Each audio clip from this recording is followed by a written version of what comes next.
दोस्तों नमस्कार, मैं हूं विनीता यादव और आप देख रहे हैं न्यूज नशादत हर खबर की। तो सेना प्रमुख जो है मुकुंद नरवणे, उनकी किताब ने ऐसा ब्लास्ट कर दिया है। समझ नहीं आ रहा कि इतना बड़ा जो कदम उन्होंने उठाया, अपनी और प्रधानमंत्री नरेंद्र मोदी की चर्चा को किताब में जो लिखा, ये बड़ी कॉन्फिडेंशियल चीजें होती हैं। जब प्रधानमंत्री से जो चर्चा होती है, खुद नरेंद्र मोदी ने सोचा नहीं होगा कि वो इस चर्चा को, फोन पर हुई इस बात को किताब में लिख देंगे, इसे एक दस्तावेज के रूप में बदल देंगे। तो जब फोन पर कोई बात होती है और वो लीक हो जाती है, उसका ऑडियो जाता है, तो पता चलता है कि देखिए सामने वाला व्यक्ति किस तरह से बात कर रहा था। और उन्होंने यहां पर ये बात लिखी है, तो जाहिर सी बात है कि नरवणे की बात को यूं ही नहीं लिया जा सकता, बड़ी गंभीरता से इस बात को लेना ही होगा, क्योंकि पूर्व सेना प्रमुख हैं वो। और अग्नि वीर वाली जो योजना थी, जिसको वो इम्प्लीमेंट नहीं करना चाहते थे और उसके फेवर में नहीं थे, और वो ये मतलब इसे सही नहीं मान रहे थे सेना के लिए, वो होना, फिर उसके बाद में चाइना का जब बॉर्डर की तरफ घुसना, और उस वक्त नरेंद्र मोदी का फोन पर उन्हें कहना कि आपको जो उचित लगता है वो आप काम कीजिए, इसके पीछे की क्या वजह रही होगी? क्या वाकई में बात सिर्फ इतनी ही है, या फिर नरेंद्र मोदी अपना प्लान बी लेकर बैठे थे और इनको बोल दिया कि आप जो कीजिए? लेकिन यहाँ पे नरवणे अपनी किताब में ऐसे बात का कोई जिक्र नहीं कर रहे कि कोई प्लान बी भी इसमें था। तो यहाँ पर बहुत बड़े सवाल खड़े हो रहे हैं। क्या वाकई में इस वक्त इस देश में, अगर हम बात करें हमारे सुप्रीम अथॉरिटी की, यानी कि प्रधानमंत्री नरेंद्र मोदी की, तो वो उस तरह की जिम्मेदारी जो कि फिल्मी स्टाइल में कई बार दिखाई देती है, लाल किले की प्राचीर से सुनाई देती है, लेकिन क्या रियल स्टोरी में वो चीजें हो रही हैं या नहीं हो रही? इस बारे में चर्चा करने के लिए हमारे साथ जुड़ रहे हैं वरिष्ठ पत्रकार। किशन जी से ही समझेंगे कि आखिरकार ये पूरी तस्वीर जो है ये कहाँ कंप्लीट होती है। क्या नरवणे किताब में ऐसी सच्चाई लिखकर फंस गए हैं क्या? हमारी दो दो सीमाएं हैं, एक पाकिस्तान के साथ और एक चीन के साथ। एक को हम एलओसी कहते हैं, लाइन ऑफ कंट्रोल, और एक को एलएसी कहते हैं, लाइन ऑफ एक्चुअल कंट्रोल। तो जो एक्चुअली चाइना के साथ है, हम इसको एलएसी कहते हैं। एलएसी के लिए हमारी जो हम, चूंकि हमारा तो सिस्टम पॉलिटिक्स द्वारा नियंत्रित है ना, हम कोई सैनिक शासन नहीं है। तो हमारे जो जो सेना है वो पॉलिटिकल जो मास उसके हेड हैं, उनसे अधिकार लेती है किसी भी कार्रवाई के लिए या एक किसी नीति के लिए। तो हमारी इस मामले में नीति है। जो नीति हमारी एलओसी पे है वो नीति एलएसी पे नहीं है। एलएसी पे एक लंबे समय से कभी फायर का आदान प्रदान नहीं हुआ है एक भी, जबकि उस बॉर्डर पे हर हफ्ते 10 दिन में, महीनों में होता ही रहता है वो उस पाकिस्तान बॉर्डर पे। ये सच्चाइयां हैं। अब इन सच्चाइयों पे दूसरी ओर प्रधानमंत्री का बयान है, न कोई आया है, न कोई घुसा है, न कोई वगैरह वगैरह। अब जब उसमें ये फैक्ट हमारे सेनापति के द्वारा आता है, सेनाध्यक्ष सेनापति एक ही बात है, तो वो जब एक बता रहे हैं कि इस फला तारीख को इस चाइनीज टैंक चले आ रहे थे और 2.5 घंटे लगे और हमें डिसीजन नहीं मिला, और बाद में एक लाइन का जवाब ऐसा आ गया कि मेरे हाथ में गरम आलू पकड़ा दिया लोगों ने। बहुत बताते तो हैं, हम हाँ, इसको कि देखें आप कि जो उचित समझे वो कीजिए। हाँ, तो जो आप बताइए कि ये क्या, ये सच है? ये और नहीं सच है तो बताइए उस रात क्या ये हुआ था? क्या चाइनीज टैंक आ रहे थे? सर, एक बहुत इंपॉर्टेंट एस्पेक्ट है अभी, जब जहां एप्स्टाइन की फाइल की बात करते हैं, वहीं पर एक इंपॉर्टेंट चीज की और बात कर रहे हैं, नरवणे की किताब की। मुकुंद नरवणे, पूर्व जी, प्रमुख सेना जी, जी। अध्यक्ष जो है, वो उन्होंने जो किताब में लिख दिया। अब चर्चा ये हो रही है कि उन्होंने जो किताब में लिखा उसमें एक दो इम्पोर्टेंट चीजें हैं, जैसे कि पेंगुइन के पास जो हिस्से पहले उन्होंने जो मीडिया को रिलीज कर दिए, जिसकी वजह से किताब के वो हिस्से पहले चले गए, यानी कि पेंगुइन का माइंडसेट क्लियर था कि सरकार को अगर पता लगा तो ये से रोक सकती है। तो पहले ही उन्होंने बुक को ऑब्वियसली थोड़ा पॉपुलराइज ज्यादा हो जाए इस मकसद से किया होगा। लेकिन उसके बाद सरकार का उस पर दबाव बनना, धर्मेंद्र प्रधान से भी जब सवाल किया गया, उन्होंने बोला वो सब क्लियर है, पब्लिशर ने खुद इस बारे में बता दिया है। तो पॉइंट ये है कि यहाँ पर नरवणे ने किताब में अपना कॉन्वर्सेशन लिखना कितना जरूरी था। उस रात की बात का कॉन्वर्सेशन इतना जरूरी, वो बातचीत बाहर आनी जरूरी क्यों लगी उन्हें? आपको क्या लगता है, ये क्या एक विसल ब्लोअर की तरह देखा जाए इस वक्त मुकुंद नरवणे की इस किताब को? नहीं, मुझे तो लोगों ने और भी चीजें बताई हैं। जी। उन्होंने लोग बता रहे हैं कि ये इसका पीडीएफ मौजूद है, पब्लिक डोमेन में है, बहुत सारे लोगों के पास है और बहुत सारे लोगों ने उसकी किताब पढ़ी है। वो बता रहे हैं कि उसमें 295 नंबर पेज या 195 नंबर पेज और 296 नंबर पेज पे उन्होंने विस्तार से बताया है कि हमारी जो नीति क्या है। हमारी दो दो सीमाएं हैं, एक पाकिस्तान के साथ और एक चीन के साथ। एक को हम एलओसी कहते हैं, लाइन ऑफ कंट्रोल, और एक को एलएसी कहते हैं, लाइन ऑफ एक्चुअल कंट्रोल। तो जो एक्चुअली चाइना के साथ है हम इसको एलएसी कहते हैं। एलएसी के लिए हमारी जो हम चूंकि हमारा तो सिस्टम पॉलिटिक्स द्वारा नियंत्रित है ना, हम कोई सैनिक शासन नहीं है। तो हमारे जो जो सेना है वो पॉलिटिकल जो मास उसके हेड हैं उनसे अधिकार लेती है किसी भी कार्रवाई के लिए या एक किसी नीति के लिए। तो हमारी इस मामले में नीति है, जो नीति हमारी एलओसी पे है वो नीति एलएसी पे नहीं है। एलएसी पे एक लंबे समय से कभी फायर का आदान प्रदान नहीं हुआ है एक भी, जबकि उस बॉर्डर पे हर हफ्ते 10 दिन में महीनों में होता ही रहता है वो उस पाकिस्तान बॉर्डर पे। तो ये जो अधिकार देने की बात है कि क्या कहाँ करना है क्या क्या नहीं करना है, ये सब उसके लिए हमारे यहाँ सीसीएस बना हुआ है, कैबिनेट कमेटी ऑफ सिक्योरिटी, वो इनको तय करती है। तो उन्होंने बताया कि एलएसी के लिए हमारे पास एक जमाने से ये अधिकार नहीं है।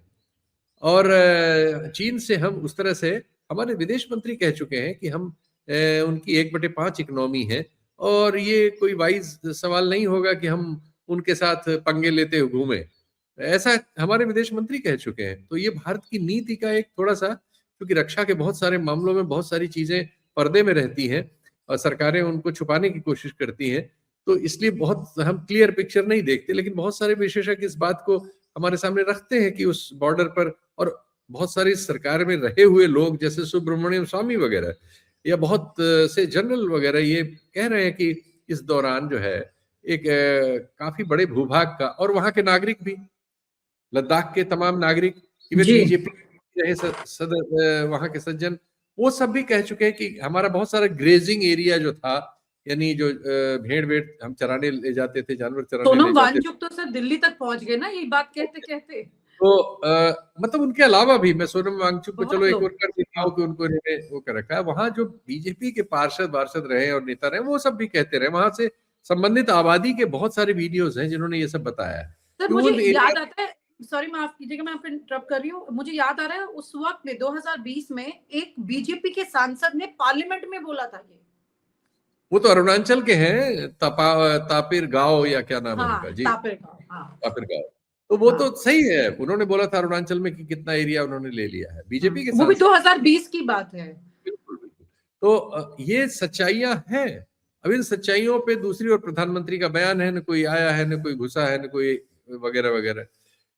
अब जब उसमें ये फैक्ट हमारे सेनापति के द्वारा आता है, सेनाध्यक्ष सेनापति एक ही बात है, तो वो जब एक बता रहे हैं कि इस फला तारीख को इस चाइनीज टैंक चले आ रहे थे और 2.5 घंटे लगे और हमें डिसीजन नहीं मिला, और बाद में एक लाइन का जवाब ऐसा आ गया कि मेरे हाथ में गरम आलू पकड़ा दिया लोगों ने। बहुत पता तो था हम हाँ, इसको कि देखें आप कि जो उचित समझे वो कीजिए। हाँ, तो जो आप बताइए कि ये क्या, ये सच है, ये और नहीं सच है तो बताइए उस रात क्या ये हुआ था, क्या चाइनीज टैंक आ रहे थे। हमारी नॉर्दर्न कमांड ने, भाई नॉर्दर्न कमांड ने, ये सब चीजें तो रिकॉर्ड पे होंगी, क्यों नहीं इसको एक पार्लियामेंट्री कमेटी वगैरह जांच कर लेती। ऐसे देश को ऐसे भ्रम में क्यों रखा जा रहा है? रक्षा का सवाल है, देश की संप्रभुता का भी सवाल है। ठीक है, चीन के अपने दावे हैं बॉर्डर पे, दावा हमें नहीं पता हमारा सही है कि उनका सही है, हम उसको बातचीत से हल करना चाहते हैं, बहुत अच्छी बात है। वो बड़ी इकोनॉमी है, उसकी बड़ी हमसे ताकत है, बिल्कुल ठीक है। ये हम नहीं कह रहे कि आप जाके उसमें ओखली में सिर दे दीजिए, देश को विश्वास में तो लीजिए, देश को इन्फॉर्म तो कीजिए। देश को अनइन्फॉर्म्ड रख के अविश्वास में क्यों आप रखे हुए? ये तो इनके तो उत्तर चाहिए ना देशवासियों को। देश सिर्फ आपका नहीं है कि आप प्रधानमंत्री हैं या रक्षा मंत्री हैं या कोई मंत्री है, देश हर नागरिक का है। जो 22-23 बच्चे, 22-23 हमारे नौजवान स्किर्मिश में गलवा में मारे गए, वो किसी राजनेता के बच्चे नहीं थे, वो साधारण लोगों के बच्चे हैं। वही सीमा पर लगे हुए हैं, कुछ होगा तो वही पहले मारे जाएंगे। आप तो सुरक्षित होंगे बंकरों में। तो बिल्कुल सर। उनके लोगों को ये पता ना हो कि वो किस लिए मारे जा रहे हैं, और उनको ये ना पता हो, उनको ये हक नहीं है, छुपाने का हक आपको है। ये तो नहीं हो सकता। हो ये रहा है। बात ये है, छोड़ दीजिए पब्लिशर ने क्या कहा, किताब ने क्या कहा, टेक्निकली क्या है नहीं है, कुछ बातें तो सत्य है। किताब लिखी गई है, नरवणे साहब बिल्कुल, ने इसको नहीं किया है। बातचीत पेंगुइन ने, हुई है। पेंगुइन को प्रकाशन के राइट उन्होंने दिए थे, किसी ने नहीं कहा है। पेंगुइन ने उसकी प्री बुकिंग शुरू कर दी थी अमेजन और सब पर, कोई बिल्कुल, इससे इनकार नहीं कर रहा है। नरवणे साहब ने उसका ट्वीट आगे बढ़ाया था कि इसकी प्री बुक कर लीजिए, कोई इससे इनकार नहीं कर रहा है। इतनी चीजें अगर तथ्य है तो किताब एग्जिस्ट करती है, किस फॉर्म में है उस पर आप झगड़ा करते रहिए। जो किताब एग्जिस्ट करती है उसका एक फैक्ट सामने है। आप कह रहे हैं कि किताब नहीं छपी, नहीं छपी, ये फैक्ट है कि नहीं? बताइए उस तारीख को चाइनीज टैंक आ रहे थे कि नहीं? किताब को जाने दीजिए, पेंगुइन को तो जाने दीजिए। बातचीत का वो अंश जनता के सामने आने में बुराई क्या है, कम से कम पता लग ये जाएगा। है, यही गड़बड़ी है। जब 62 में हम चीन के साथ युद्ध में हमारी पराजय हुई तो वो तथ्य हमारे सामने है सारे। उस समय की सरकार, सेना, रक्षा मंत्री जो भी हैं, उनकी आलोचना, समालोचना, गलती सही सब हमारे पास उपलब्ध है, हम बात करते हैं। उस समय भी थी, अब भी है और बाद में इस भी देश में रहेगी। सरकार ने सर लोगों से मदद भी मांगी, जब पैसा धन मांगा गया जी, था कि मदद जी, कीजिए आप। तो मैं आप हमें हमें उसको कम से कम कैसे, पता था कि हम कहाँ कमजोर हैं। क्यों आप लड़ाई कर रहे हैं? क्या डॉक्ट्रिन बदल गया कि अब जनता को आप विश्वास में नहीं ले रहे? हाँ, तो ये ये है। इम्पोर्टेंट है। कम से कम हमारा इतना हक तो है कि हमें पता चले कि एग्जैक्टली वहां क्या हो रहा है, ये जानकारी जनता को होनी चाहिए। हाँ हमें आप हाँ बता रहे कि हम बाहर से बहुत बहुत स्ट्रॉन्ग शील्ड के साथ हैं, लेकिन अंदर से रियलिटी कुछ और हो, वो शील्ड स्ट्रॉन्ग नहीं है और हाँ, अचानक से कोई अटैक करे और वो शील्ड एकदम से टूटती हुई दिखाई देगी, तो फिर वो बड़ा झटका है, वो परिस्थिति ज्यादा खतरनाक है। ठीक उसमें किस बात। तरह से लोग स्टैंड करेंगे, ये एक हम्म, बहुत चिंता वाली बात है, क्योंकि किताब में अंदर किया है। सबसे इम्पोर्टेंट बात है किताब से ज्यादा कि उनकी बातचीत में क्या हुआ था। जी, जो बातचीत के अंश हैं उसको तो हटाया नहीं जा सकता है, लेकिन जी, बड़ी बात यह है कि यहाँ पर बीजेपी इन सब चीजों को इस तरह से ट्रीट करने की कोशिश कर रही है जिससे कि ये मुद्दे वहीं के वहीं विपक्ष खत्म करे और आगे वो ना चल पाए। खैर, इसी में सर बहुत बहुत शुक्रिया आपका, क्योंकि ये बहुत इंपॉर्टेंट टॉपिक है जिन पर हमें लगातार बात भी करनी है और लगातार सवाल भी खड़े करने हैं, क्योंकि फिर दोबारा एक खबर पुरानी हुई, एक नया पैटर्न हो गया है, लोग भूल जाते हैं बहुत जल्दी और आगे उसकी चर्चा नहीं करते हैं, जो कि बहुत जरूरी है हर परिस्थिति में। क्योंकि जब प्रधानमंत्री नरेंद्र मोदी 2 बार ऐसा हुआ, जब अटैक हुआ तो उस वक्त एक बार वो वीडियो रिकॉर्ड करे थे, एक बार कुछ और वीडियो था, क्या था, इस तरह की परिस्थितियों में मतलब पता लगता है कि उस मोमेंट पे ये चीजें होती हैं। तो आप क्या कर रहे हैं और आपकी क्या कॉन्वर्सेशन हो रही है, आप इतने बिजी नहीं हो सकते, रक्षा मंत्री फोन नहीं उठा रहा है, फिर बाद में पीएम से बात होती है तो वो ये कह देते हैं, तो ये कुछ एक दूसरे के शोल्डर पर बंदूक रखने वाली बात हो गई, जो अच्छी तो करना ही है कम से कम। बहुत बहुत शुक्रिया sir, thank you so much for sharing your time with us, thank you so much sir, thank you. नमस्कार। और आप हमसे जुड़े रहने के लिए सब्सक्राइब करें YouTube पर, फॉलो करें Twitter पर और लाइक करें Facebook पर। और ज्यादा जानकारी के लिए आपको टाइप करना होगा सिर्फ न्यूज नशा।